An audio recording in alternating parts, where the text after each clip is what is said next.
prevent the leakage of these S3 buckets? First thing, so again, as I told you that these S3 buckets are private by default, right? But if you want to make this bucket publicly accessible, or maybe use some other resources, then you have to set up some bucket policy or IAM policies.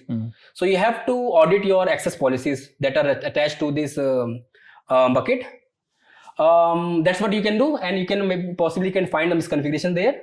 So always be careful about the star wildcard, because star means everything, right? So unknowingly you might be giving me access to all the data objects in the bucket. Other thing is that use S3 public access settings to restrict public access. So there is another setting. So using this setting, you can block all the public access. So if you don't want your buckets to be publicly available, you can just using this one single setting, you can block the access.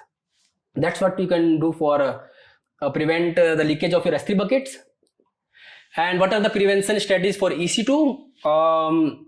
First, you have to protect your website that are hosted on this EC2 instances, right? So in this scenario, we have to protect again the command injection protection, which is whitelisting or blacklisting the parameters, or you can validate user inputs, right? You can always validate user inputs and allow only the inputs that you want. Okay. You can opt for IMDS. Basically, but if you have command injection, I don't think you can protect again IMDS v2. But maybe if your website is vulnerable to SSRF, so use IMDS v2. There is no reason to switch back to the older IMDS version 1. Okay.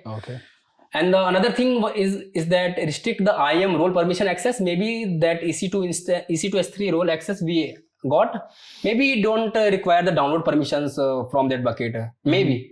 Yes. Or maybe not. But so again, you have to limit access to this service by basically auditing these roles and find out where are the misconfigurations. Great.